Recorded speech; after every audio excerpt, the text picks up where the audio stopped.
자, 오늘 본문은요, 예수님이 승천하시기 전에 제자들에게 말씀하시는 내용인데요. 이 제자들이 갈릴리에 가서 예수님이 지시하신 산에 이르렀고요. 특별히 이제 마태복음에서 산은 좀 더 중요한 의미가 있는데, 예수님 광야 시험도 그렇고 변모 사건도 그렇고 한 높은 산에서 그 일들이 일어났죠. 그리고 마태복음에서 이제 예수님이 산상설교를 하시잖아요. 역시 하나의 높은 산이고요. 산은 이제 계시하는 곳인데요. 모세가 산에서 하나님의 계시를 받았듯이 예수님은 산에서 지금 제자들에게 말씀하고 계시죠. 예수님은 하늘과 땅의 모든 권세를 내게 주셨으니 그러므로 너희는 가서 모든 민족을 제자로 삼으라 하시고요. 또 그들에게 세례를 베풀라고 하시고요. 그리고 내가 너희에게 분부한 모든 것을 가르쳐 지키게 하라고 말씀하십니다. 그리고 끝으로 내가 세상 끝날까지 너희와 항상 함께 있으리라 말씀하세요. 자, 오늘 본문 내용을 간단히 보았는데요. 먼저 좀 볼 것은 20절에서 예수님이요, 내가 너희에게 분부한 모든 것을 가르쳐 지키게 하라 말씀하셨는데요. 이게 뭘까 생각해 봅니다.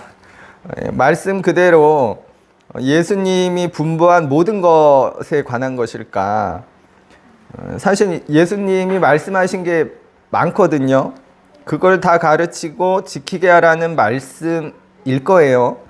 그러나 우리가 예수님의 가르침이라고 하면 머리에 탁 떠오르는 게 있죠. 일단은 요한복음 13장인데요. 34절, 35절 말씀 제가 읽겠습니다. 새 계명을 너희에게 주노니 서로 사랑하라. 내가 너희를 사랑한 것 같이 너희도 서로 사랑하라. 너희가 서로 사랑하면 이로써 모든 사람이 너희가 내 제자인 줄 알리라. 예수님은 이제 여기서 새로운 계명을 주신다고 하시면서 서로 사랑하라고 하고 계세요.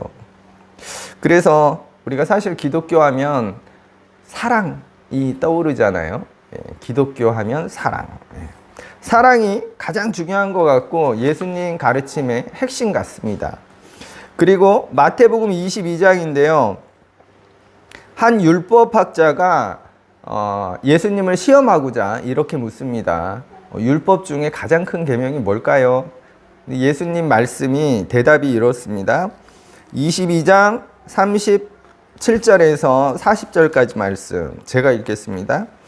예수께서 이르시되 내 마음을 다하고 목숨을 다하고 뜻을 다하여 주 너의 하나님을 사랑하라 하셨으니 이것이 크고 첫째 되는 계명이요 둘째도 그와 같으니 내 이웃을 내 자신같이 사랑하라 하셨으니 이 두 계명이 온 율법과 선지자의 강령이니라.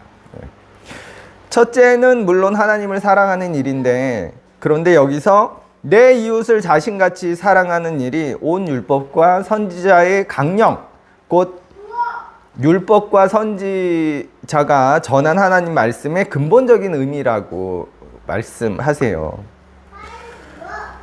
또 이렇게 보니까 더욱 그런 것 같아요. 예수님의 가르침의 핵심은 사랑에 있는 것 같습니다. 여기서 잠시 이제 오늘 본문으로 돌아가서 오늘 본문의 그 지리적인 곳이 산이거든요.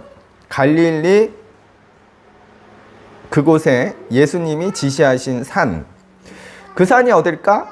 추측은 할 수 있는데 정확히는 알 수 없어요. 그렇지만 오늘 본문 20절에 보면 내가 너희에게 분부한 모든 것을 가르쳐 지키게 하라는 말씀을 떠올려 보면서 아마도 산상설교 하시던 그 산이 아닐까? 그냥 추측해 보는 겁니다. 물론 산상설교가 예수님이 가르치신 것의 전부도 아니에요. 그러나 산상설교는 마태복음에서 주요한 예수 가르침의 핵심적인 부분이거든요. 그렇다면 우리가 산상설교를 생각해 볼 때 산상설교는 어떤 의미일까? 산상설교가 여러 메시지가 있잖아요. 가르침이 많아요. 그러나 그 결론을 굳이 내고자 한다면 저는 마태복음 7장 12절 말씀이 아닐까 싶어요. 제가 읽겠습니다. 그러므로 무엇이든지 남에게 대접을 받고자 하는 대로 너희도 남을 대접하라. 이것이 율법이요 선지자니라. 이 말씀은 전에도 여러 번 설명해 드렸지만 어려운 것 같으면서도 쉽고 또 쉬우면서도 약간 어려운 간단히 보면 서로 처지 바꿔보란 말씀이고요. 입장 한번 다르게 생각해봐라 하는 말씀입니다. 그런데 예수님은 이렇게 처지 바꿔보는 것이 율법이고 선지자다 말씀하세요. 처지 바꿔보는 게 뭐가 그렇게 중요하다고 이게 율법이고 선지자라고 하시는 걸까? 이게 그렇게 중요한 일인가? 그런데 예수님은 그렇다고 하시는 거고요. 또 이 말씀이 신약의 황금유리인 거예요. 이 황금유리라는 것은 핵심적인 말씀이라는 거거든요. 근데 신약의 가장 핵심적인 말씀이 이 말씀이라는 그런 의미도 됩니다. 그렇다면 이 말씀이 왜 그렇게 중요할까? 그런데 가만히 보니까 우리가 좀 전에 살폈던 마태복음 22장 말씀하고 닮은 부분이 있어요. 마태복음 22장에서도 내 이웃을 자신같이 사랑하라 말씀하시면서 뭐라고 하세요? 이것이 온 율법과 선지자의 강령이다 라고 말씀하셨거든요. 그런데 마태복음 7장 12절에서 처지 바꿔보라는 말씀을 하신 후에도 똑같이 이것이 율법과 선지자다. 그 목적과 같은 것이다. 이렇게 말씀하고 계시잖아요. 그렇다면 이웃을 사랑하는 일과 서로 처지 바꿔보라는 말씀은 같은 의미인가? 근데 우리가 언뜻 봐도 같은 의미 같아요. 왜냐하면 이제 배고픈 사람 보고 처지를 바꿔본다는 것은 먹을 것을 내어주는 일일 거고요. 우는 사람을 보면서 처지를 바꿔보는 일도 가서 그를 위로해 주는 일이니까 그렇죠. 사랑 같아요. 그런데 우리가 한번 생각해 볼 것은 그렇다면 요한복음 13장에서 예수님이 서로 사랑하라 하시면서 이것이 내가 너희에게 주는 새 계명이라고 하신 그 말씀, 혹은 마태복음 22장에서 하나님을 사랑하고 또 이웃을 자신같이 사랑하라는 그 말씀, 우리가 기독교 하면 사랑이 핵심 같은데 그렇다면 오히려 그 말씀이 황금률이 되어야 하지 않을까요? 요한복음 13장이나 마태복음 22장의 말씀이. 그런데 오늘 살펴보듯이 마태복음 7장 12절 서로 입장 바꿔보라는, 처지 바꿔보라는 말씀이 황금률인 거예요. 왜지? 이게요, 사랑하라는 말씀과 처지 바꿔보라는 말씀이 언뜻 보면 같은 말씀 같지만요, 조금 다릅니다. 왜냐하면 사랑하라는 말씀은 좀 넓고 애매모호해요. 그렇죠. 어떻게 사랑해야 하는데?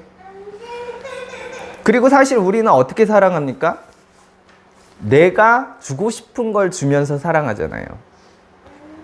내가 하고 싶은 관점에서, 우리가 보는 관점에서 우리가 할 수 있는 것들, 내가 주고 싶은 것들로 사랑하는 그런 경향이 많아요.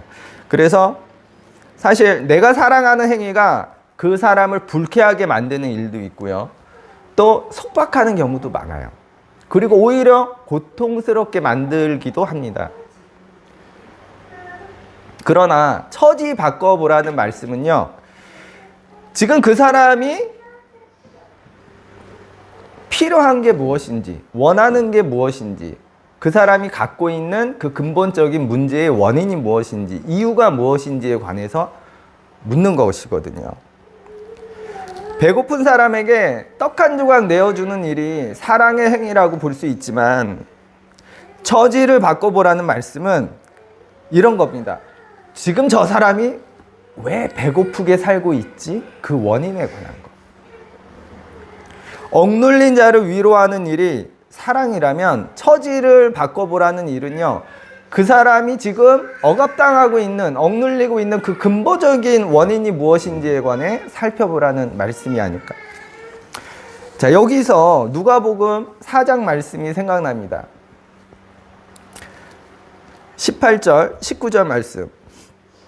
주의 성령이 내게 임하셨으니 이는 가난한 자에게 복음을 전하게 하시려고 내게 기름을 부으시고 나를 보내사 포로된 자에게 자유를, 눈먼 자에게 다시 보게 함을 전파하며 눌린 자를 자유롭게 하고 주의 은혜를 전파하게 하려 하심이라 하였더라. 예.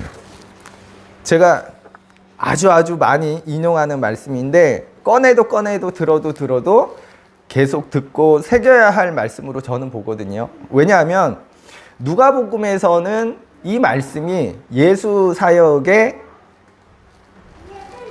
핵심이거든요. 그가 이 땅에 오신 목적이기도 하고 예수가 밝히는 하나님 나라의 모습이기도 한 거예요. 그런데 이 말씀을 보면요, 가난한 자에게 복음을 전하는데 복음이 뭡니까? 가난한 자에게 복음이라는 것은 좋은 소식. 가난한 자에게 좋은 소식은 가난에서 벗어나는 일이고요. 포로된 자, 억눌린 자에게 좋은 소식은 그 억눌림, 포로된 상태에서 벗어나는 일, 자유함을 얻게 되는 일입니다. 희년도 마찬가지죠. 가난에서 벗어나고 억눌림에서 벗어나는 일. 곧 예수 사역의 초점은 어디에 있냐? 그 원인에 관한 것이에요. 또한 처지를 바꿔보라는 말씀도 곧 거기에 관한 말씀이 아닐까 싶어요. 그들이 실제적으로 받고 있는 고통에 관한 것, 그 고통의 원인, 그 근본적인 이유에 관한 것. 그래서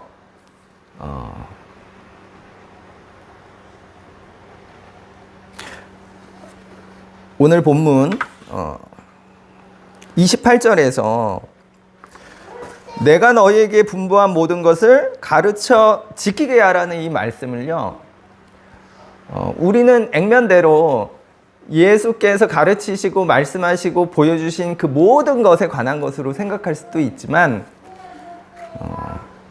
좀 간단히 살펴보자면 이것에 관한 것이 아닐까 싶어요. 세상에 관한 것.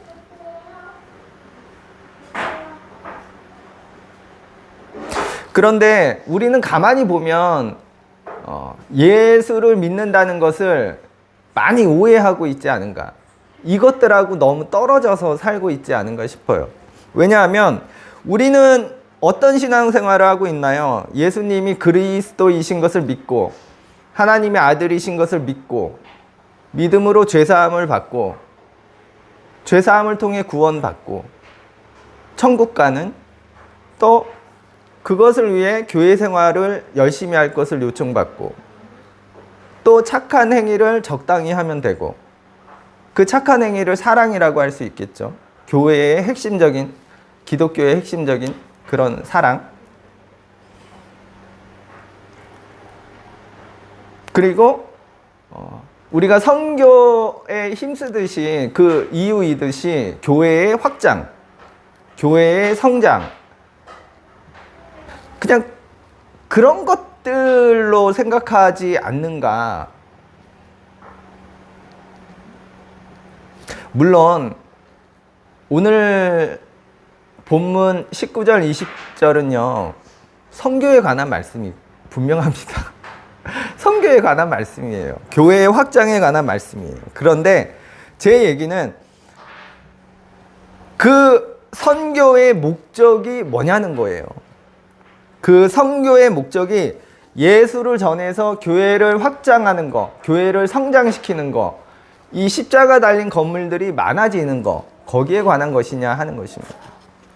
저는 그게 아니라는 거예요. 예수의 이름을 알리고 전하며 교회를 확장해야 하는 이유, 그 목적은 우리가 잘 알듯이 하나님 나라에 관한 거 아니겠어요?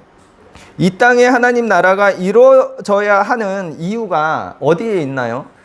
제가 여러 번 말씀드렸듯이 이사야 40장에 보면 높은 산이 있고 낮은 골짜기가 있잖아요. 그 높은 산이 낮아져서 낮은 골짜기를 메우는, 그것을 하나님 나라라고 하는데, 왜 높은 산이 낮아져서 낮은 골짜기를 메워야 하는지, 그 깊이 패인 골짜기, 가난의 자리, 고통의 자리, 눈물의 자리를 채우기 위해서, 그래서 이 땅에 하나님 나라가 이루어져야 하는 거 아니겠어요? 그러니 내가 너희에게 분부한 모든 것을 가르쳐 지키게 하라는 이 말씀은요, 분명 성교에 관한 말씀이지만, 표면적으로는 그렇게 보이지만 그 본래 의미는 너희가 사는 세상을 보며 처지를 바꿔보라는 말씀이 아닐까. 이 땅의 낮은 골짜기를 바라보며 저들이 왜 가난하게 살 수밖에 없는지, 억눌린 자들이 왜 억압당하는지, 왜 저들이 울고 있는지, 그것에 관한 것이 아닐까. 그런 세상을 예수의 뜻대로 바꿔가라는 그런 메시지가 아닐까 싶어요. 그리고 19절에서요. 예수님이 너희는 가서 모든 민족을 제자로 삼아 아버지와 아들과 성령의 이름으로 세례를 베풀라고 하세요. 여러분, 세례가 뭡니까? 이 세례의 의미도 뭐 이렇게 보면 여러 가지로 볼 수 있겠지만, 전에도 말씀드렸지만 우리가 침례 의식을 보면 이 세례의 의미를 잘 알 수 있잖아요. 우리가 침례를 하면, 저는 침례 받았습니다. 물속에 팍 들어가잖아요. 머리 끝까지 담그는 거예요. 그리고 다시 물 밖으로 끄집어내는데, 물 속에 들어가면 숨을 못 쉬어요. 이건 죽음을 의미하는 것이고요. 물 밖으로 나와서 첫 숨을 내쉴 때, 그때 우리는 새 생명을 얻었다, 이걸 상징하는 것이잖아요. 여기에 대해서 의미를 뭐 여러 가지로 부여할 수 있겠어요. 일단은 죄된 나를 죽이는 일, 그리고 예수가 주시는 새로운 생명을 얻었다, 이걸 상징하는 것일 수도 있지만, 사실 이 세례는 자기 표현이거든요. 나의 결단에 대해서 교회 공동체에게 나 이제 이렇게 살 거야 라는 걸 보여주는 겁니다. 뭐냐 하면, 죄된 나라는 것은 우리가 죄라고 생각하는 그 세상의 방식으로 살아가던 나를 죽이는 일이에요. 내가 전에는 옳다고 생각했던 삶의 방식과 또 내가 옳다고 여기던 삶의 어떤 가치 기준들이 있잖아요. 그걸 이제 뒤바꾸겠다라는 결단을 하는 거거든요. 어떻게? 예수가 제시하는 방식으로, 예수가 가르쳐 주시는 삶으로 그렇게 살아가겠다고 결단한 것을 교회 공동체에게 세례라는 의식을 통해서 보여주는 겁니다.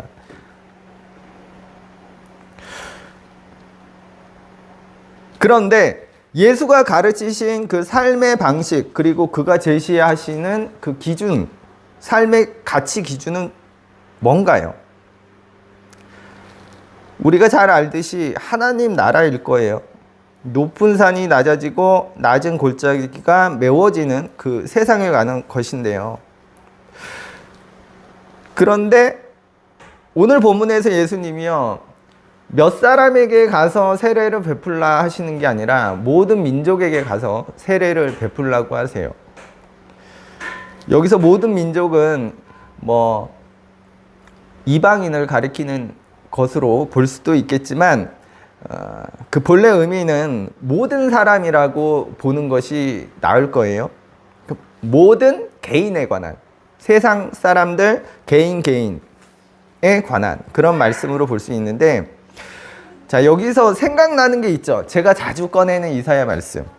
높은 산이 낮아지고 낮은 골짜기가 메워지는 하나님 나라가 어떻게 이 땅에 이루어지는지에 관한 이사야 11장 말씀. 내 거룩한 산 모든 곳에서 해됨도 없고 상함도 없을 것이니, 이게 이제 하나님 나라에 관한 것인데, 이게 언제 이루어져요? 이는 물이 바다를 덮은 같이 여호와를 아는 지식이 세상에 충만할 것임이니라. 하나님을 아는 지식이 세상에 충만해질 때, 세상 사람들이 하나님에 관한 지식이 충만해질 때, 그때 하나님 나라가 이루어진다는 말씀.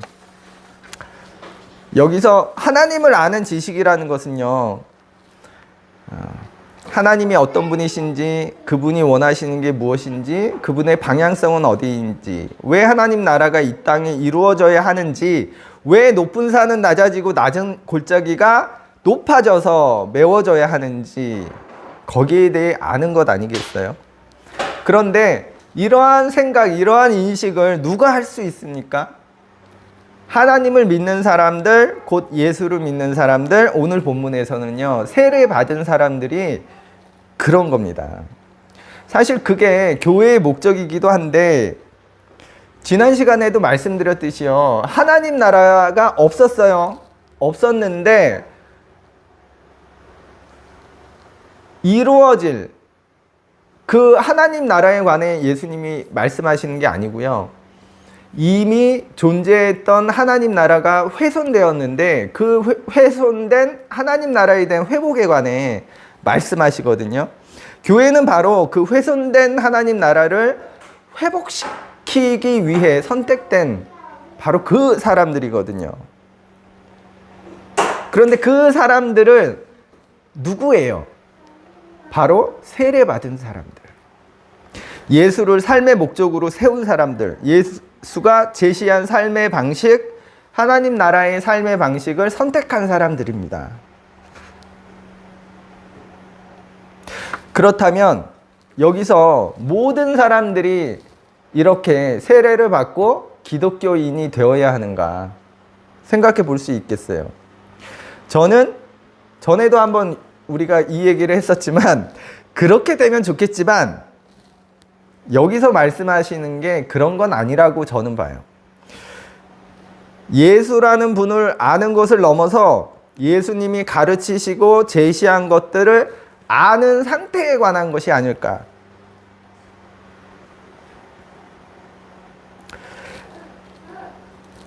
세상 사람들이요, 예수가 가르치시고 말씀하신 것들이 옳다고 여기는 그 상태에 관한 것이 아닐까 싶어요. 물이 바다를 덮은 같이 세상 사람들이 하나님에 관한 지식이 충만해진다는 것은 저는 그게 아닐까 싶습니다. 왜냐하면요, 우리가 예수 믿는 일이요, 우리의 기본적인 것은 이런 겁니다. 우리는 예수 믿고 죄사함 받고 구원 받고 천국 가는 거. 그런데 가만히 보면요, 예수님이 얘들아, 자 이제 나를 잘 믿고 예배 잘 드리고 찬양 열심히 하고, 뭐 오늘날로 치면 새벽기도 열심히 드리고 헌금도 제대로 하고 11조 빼먹지 말고 전도 나가서 열심히 하고 교회 성장시키고, 이런 거에 관해 말씀하시지 않아요. 예수님은 나를 제발 좀 섬겨, 제대로 섬겨, 날 잘 믿어, 이런 말씀을 하시는 게 아니라 내가 가르친 것들, 예수님이 가르치신 것들에 대해 그런 삶을 살아가는 거에 중점을 두고 계세요. 그래서 예수 믿는 사람들이 많아지면 좋은 일이죠. 전 개인적으로 목사인데 예? 예수 믿는 사람들이 많아져서 교회도 커지고, 예? 뭐 우리끼리 이렇게 하는 것보다 아까도 우리 처음에 얘기했듯이 막 찬양대도 막 쫙 쓰고 그렇게 막, 예? 그러면 좋겠어요, 개인적으로. 근데 그게 예수님이 원하시는 걸까? 저는 아니라고 봐요. 물론 그렇게 되면 좋겠지만 그렇게 되지 말라는 게 아니고, 그렇게 되면 안 된다는 것도 아니고요. 더 중요한 게 있다는 거예요. 더 중요한 거. 그것은 예수님이 말씀하고 가르친 그것들, 곧 세상이 바뀌는 일. 그래서요, 너희는 가서 모든 민족에게 세례를 베풀라는 말씀, 이것은 너희는 가서 모든 사람에게 예수가 가르치신 그 삶의 방식과 삶의 가치 기준, 다른 말로 하나님 나라에 관해 가르치고 깨닫게 하라는 그런 요청이 아닐까 싶습니다.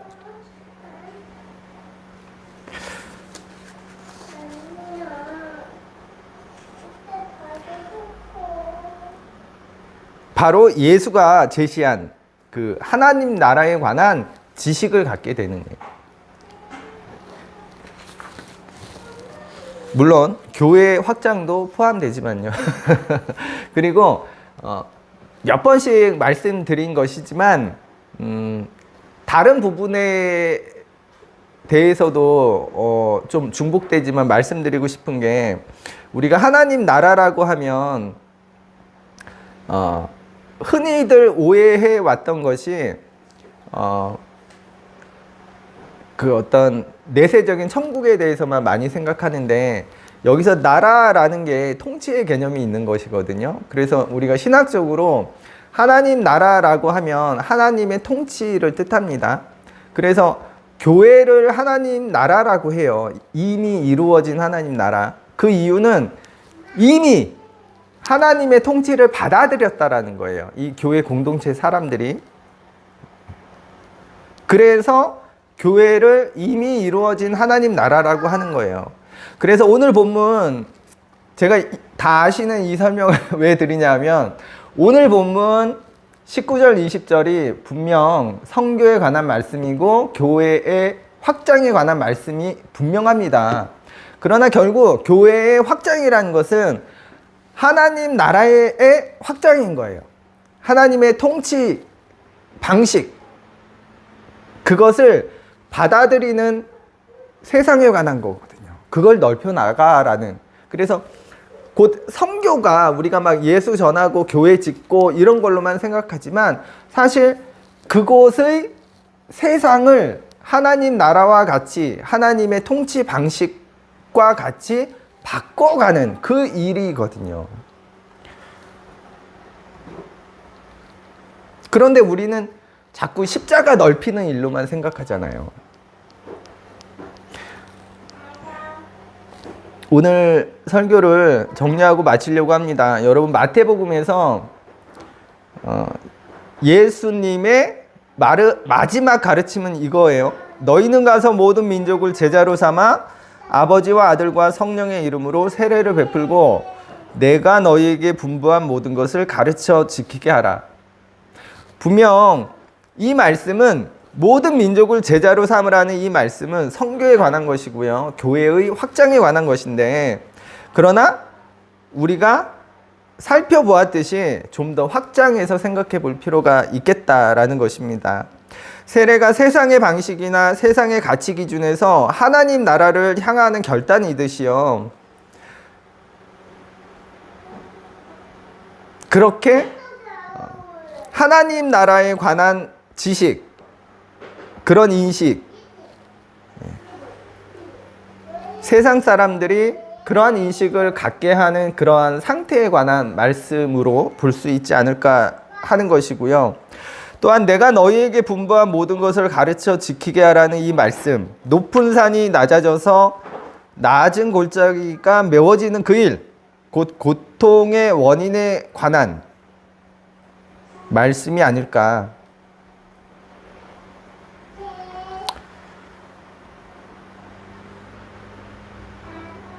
그래서 저는 오늘 본문을 보면서 누가복음 4장이 가장 먼저 떠오르더라고요. 희년을 선포하시고 가난한 자에게 복음을, 억눌린 자에게 자유를 말씀하시는 그 예수님은 그런 일을 하시고자 이 땅에 오셨고, 또 그런 일에 대해 가르치시고 그런 일을 향해서 나가셨는데, 결국 마태복음 끝에서 요청하시는 이 선교의 말씀이 바로 그 나라, 그 세상에 관한 말씀이 아닐까 싶습니다. 저는 이렇게 보았는데 여러분은 어떠세요? 예. 기도하겠습니다.